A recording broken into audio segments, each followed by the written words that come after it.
Assalamualaikum warahmatullahi wabarakatuh. Seperti biasa sebelum dilanjut ceritanya, bantu tekan tombol like dan berkomentar juga tuan dan anak. Terima kasih sesudah Oke guys. Bab 1021 Malaikat Kristal.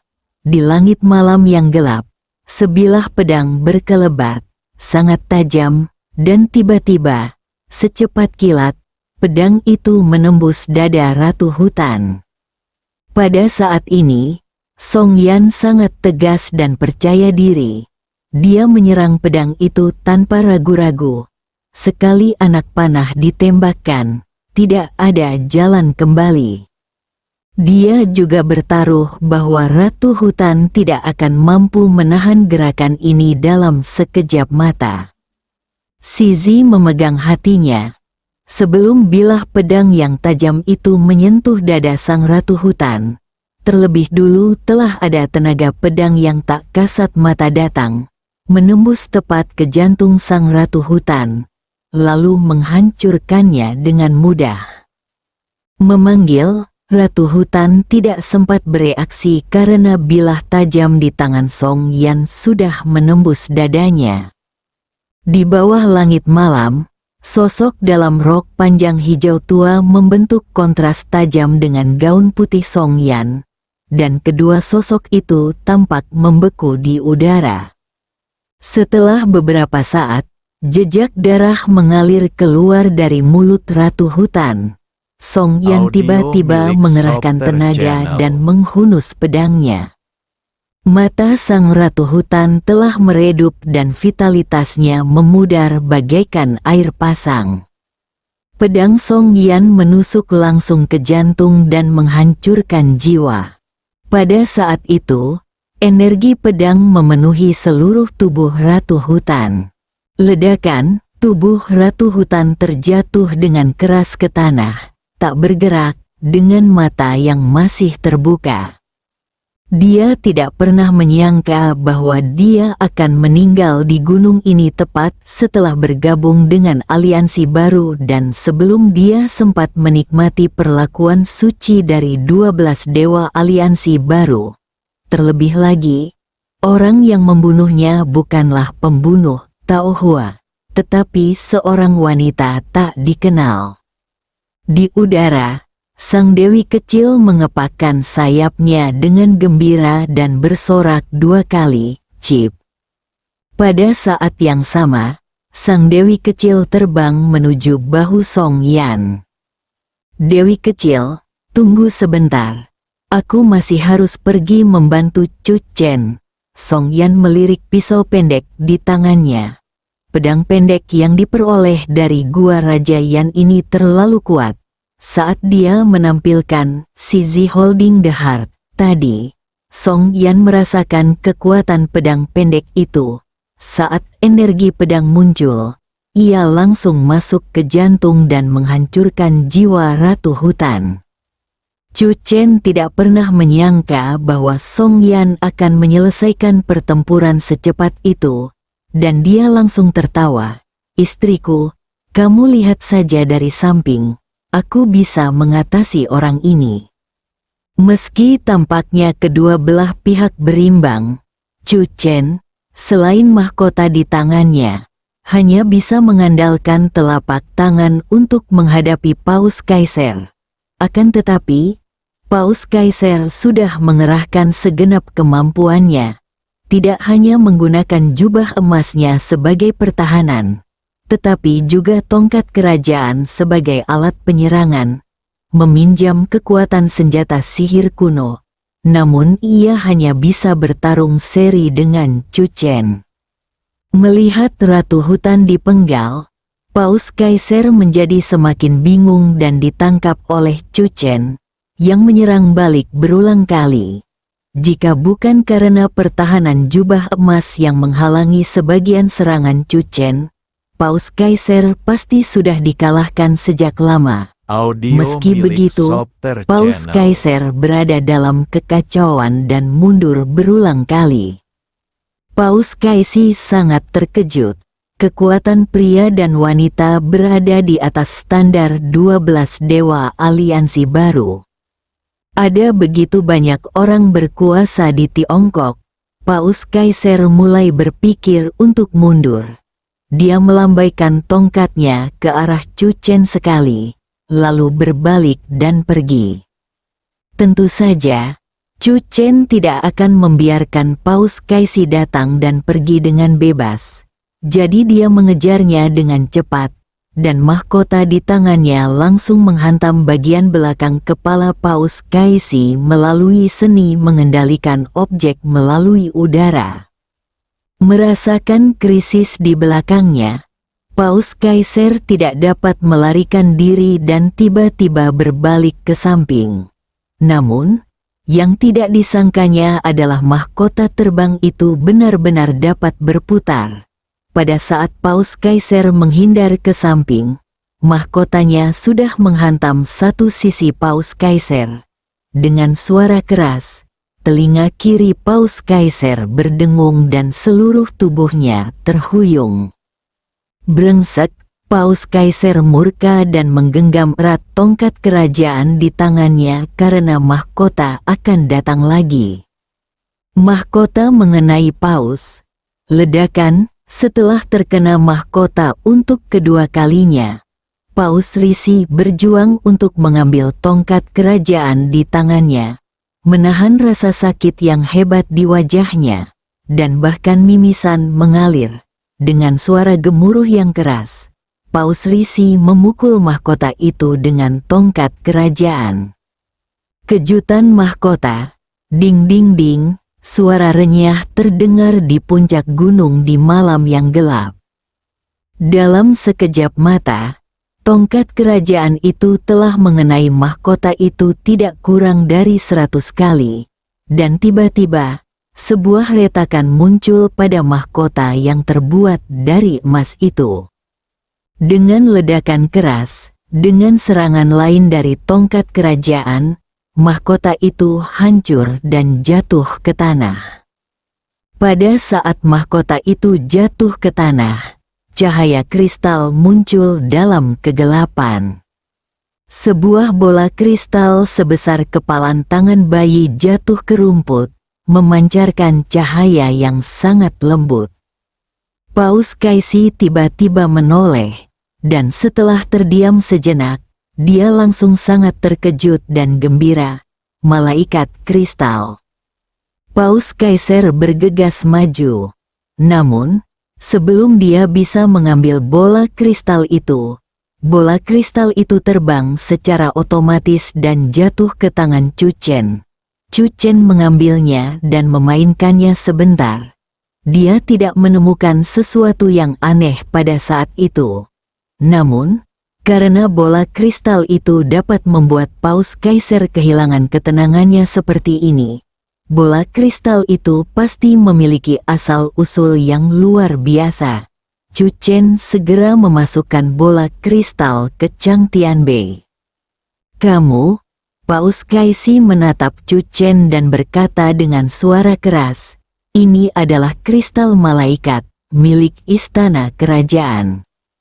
Meskipun Chu Chen tidak mengerti, dia menebak apa yang dimaksud Paus Kaiser. Dia ingin mengambil kristal itu. "Kalau aku tak punya kristal, bagaimana kalau aku punya kepalan tangan sebesar karung pasir?" Saat berkata demikian, Chu Chen melompat ke depan Paus Kaiser dan melancarkan serangan dahsyat ke arahnya. Paus Kaiser terkejut dan marah. Dia membentak Chu Chen dan mengucapkan kata-kata yang tidak dimengerti Chu Chen. Namun, dia tidak berdaya menghadapi serangan Chu Chen. Pada saat tongkat kerajaan mematahkan mahkota, Paus Kaiser menemukan bahwa tongkat kerajaan juga rusak. Menghadapi serangan seperti itu, Paus Kaiser hanya bisa bertahan secara pasif dan mundur selangkah demi selangkah. Dewa utama yang mana? Paus istana kekaisaran yang mana?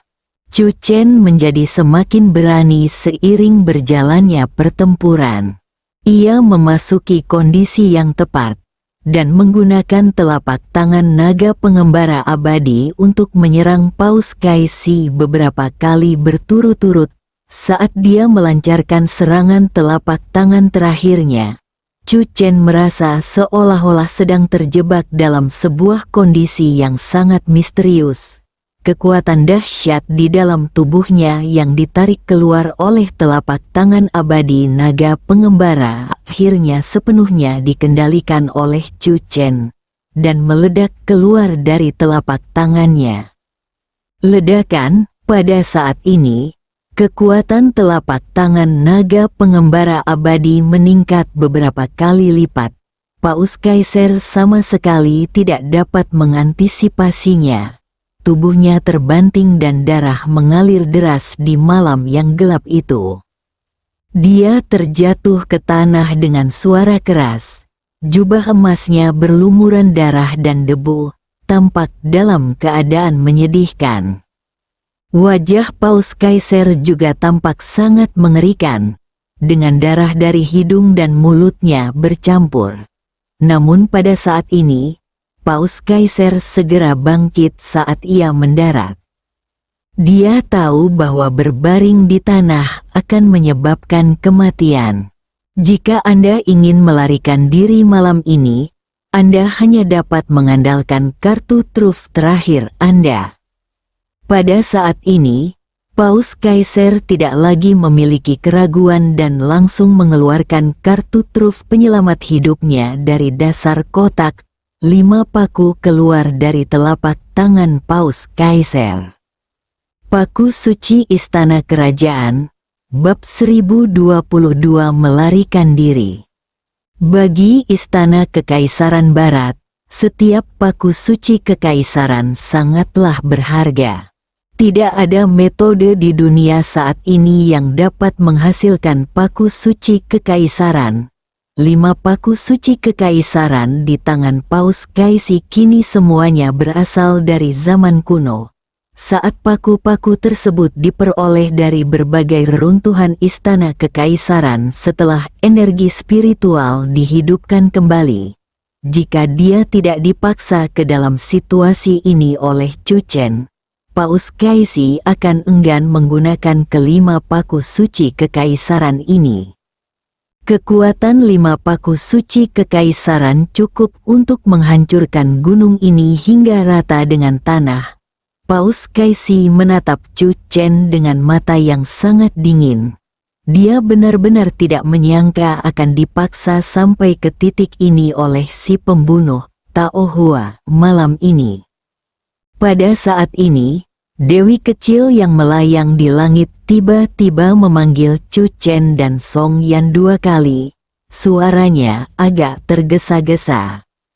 Sang Dewi kecil merasakan bahaya. Tatapan Chu Chen juga tertuju pada 5 paku di tangan Paus Kaisi. Dari situlah bahayanya berasal. Dalam sekejap, Chu Chen memilih untuk mempercayai kata-kata Dewi kecil itu. Dia berbalik dan datang ke sisi Song Yan. Pada saat ini, paku suci kekaisaran di tangan Paus Kaisi telah terbang keluar. Pada akhirnya, Paus Kaiser enggan menggunakan kelima paku suci sekaligus. Hanya satu paku suci kekaisaran yang terbang seperti meteor dan mendarat di tempat Chu Chen baru saja berdiri. Dalam sekejap, bumi berguncang dan suara gemuruh yang memekakkan telinga dapat terdengar hingga beberapa kilometer jauhnya. Di desa Tuhuo, hati penduduk desa tiba-tiba menegang. Mereka bahkan merasakan guncangan di bawah kaki mereka. Mereka menatap ke arah gunung belakang, tidak tahu apa yang telah terjadi. Suara yang keras sekali, gumam Jin Jun, sungguh sulit membayangkan betapa dahsyatnya pertempuran di puncak gunung itu. Banyak sekali orang yang memusatkan perhatiannya pada puncak gunung. Pada saat yang sama, dia diam-diam senang karena dia tidak mengambil risiko untuk terlalu dekat. Dengan suara yang keras seperti itu, jika dia mendekat dengan gegabah, dia bisa terkena dampaknya dan berubah menjadi abu kapan saja. Hati Sekiak amat terguncang. Sejak dia menyaksikan pertempuran itu sampai sekarang, dia tidak tahu siapa yang akan menang atau kalah dalam pertempuran antara Dewa Perang Bunga Persik dan Ratu Hutan. Serciak hanya tahu bahwa jika pasukan Guntur menghadapi orang kuat setingkat ini, mereka tidak akan punya jalan keluar. Saya berharap Peach Blossom, God of War, dapat berhasil membunuh Ratu Hutan. Simon terus berbicara dan berdoa di samping. Di puncak gunung, asap berangsur-angsur menghilang. Chu Chen memeluk pinggang Song Yan dan mundur 100 meter saat paku suci itu jatuh. Paku suci itu jatuh dan bumi berguncang. Paku itu mungkin sama kuatnya dengan serangan pada level makhluk gaib. Chu Chen menghela napas dan melirik dewi kecil itu. Kali ini, burung kecil bodoh itu telah melakukan sesuatu yang hebat. Ia cukup pintar. Dewi kecil itu berteriak, "Cip!"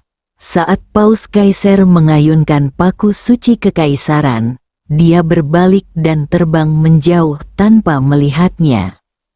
Chu Chen memeluk Song Yan dengan cepat, menghindari jangkauan kerusakan dari Royal Court Holy Nail. Dia tidak punya waktu untuk mengejar Paus Kaisi. Setelah asap menghilang, tidak ada jejak Paus Kaisi sama sekali.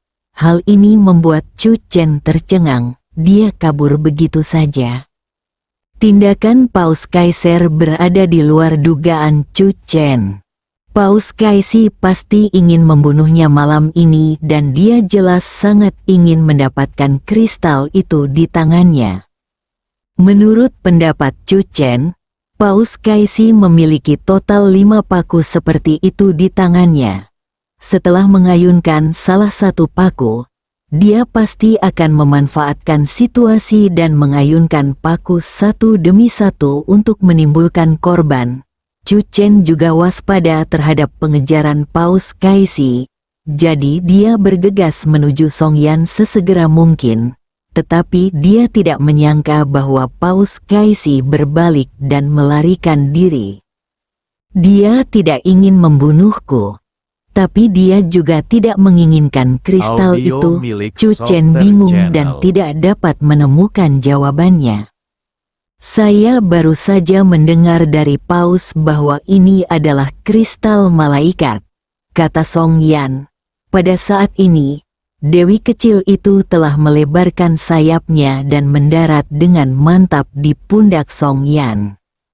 Chu Chen mengeluarkan kristal malaikat yang bening, dan jiwanya merasuk ke dalamnya.